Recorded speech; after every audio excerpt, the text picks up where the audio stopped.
Hi Rainbow Friends.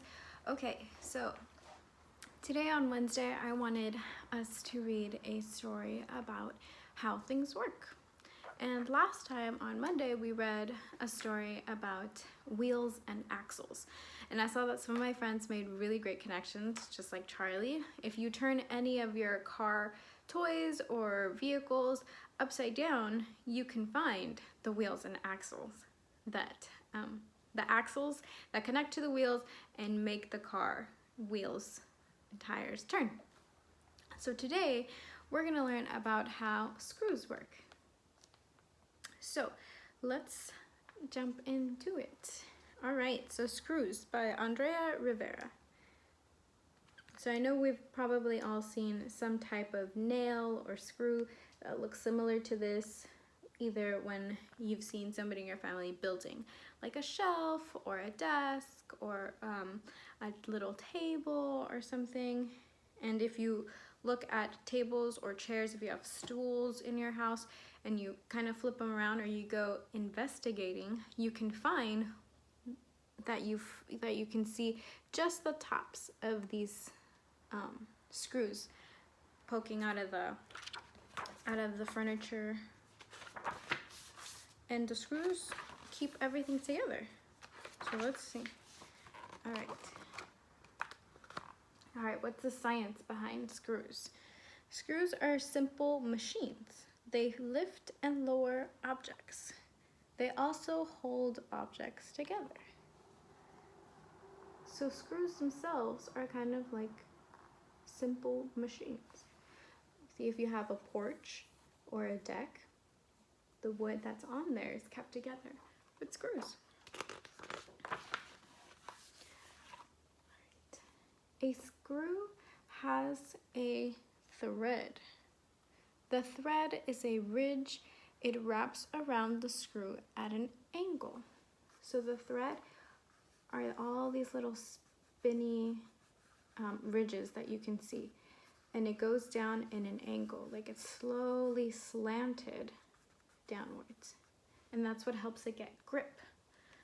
When you put it into wood or any material, the ridges kind of lock in to the material. Technology behind screws. Screws give a mechanical advantage. A force is applied to the screw. This turns it. The thread drives the screw up or down. So you see here, he's using a flathead screwdriver, and sometimes you have a power drill, and the power drill pushes force down on the drill, on the screw, and then the screw goes inside whatever material that's going into, whether it's metal, wood, plastic.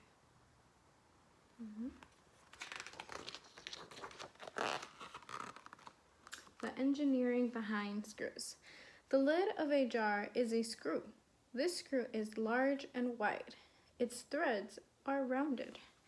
Oh, so you see, if you have a jar at home, the top of your jar is a type of screw because it has these ridges, and if you turn it to the right side, it gets tighter, and if you turn it to the left side, it gets loose and opens. Just like a screw.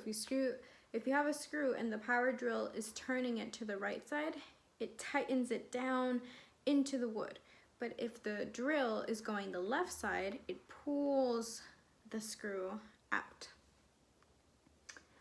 A person turns the lid. This raises and lowers the screw. It fastens or unfastens the lid. So in this case, if your lid is the screw, then that means that your hand is like the drill or screwdriver. All right. The Archimedes screw was used to move water. It lifted the water as it turned. It helped people give water to plants and animals. So this is a type of screw that was created many years ago, and it's essentially a screw inside a tube, and as the ridges would go one way, it would lift the water and take the water inside each little rigid packet and then dispense it once the water got to the top. And this helped people be able to get water, fresh water, and it helped people water their plants and farmers for their crops. All right, art. The art behind screws. An artist named Andrew Myers drills screws into wood. The screws stick out from the wood. Myers paints the ends of the screws and he makes pictures. Very interesting. So this artist, Andrew Myers, has created some really amazing artwork with screws. Let me see if I hold it up this way. You can see the face a little better. See his eyes, his nose, his chin. It looks like he's wearing a hat. You can see his collared shirt here. Very cool. All right, the math behind screws. So a screw's shape helps it do its job. It is shaped like a cylinder, and some screws have a point at the end too. So it is shaped like a cylinder, and then most screws, not all of them, but most of them have this tiny little point, so it helps that initial, when it goes right into the wood, it helps kind of get it stuck, and then the ridges do the rest of the work.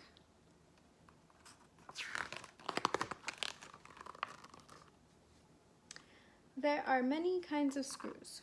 The tops of some screws are shaped like circles. Others have hexagons or squares. See? And some of them only have one line across. Some of them have a long one with a little one, which means you can use two different types of screwdrivers or drills for this one. Some of them have the X in them, meaning you can use a cross screwdriver or drill.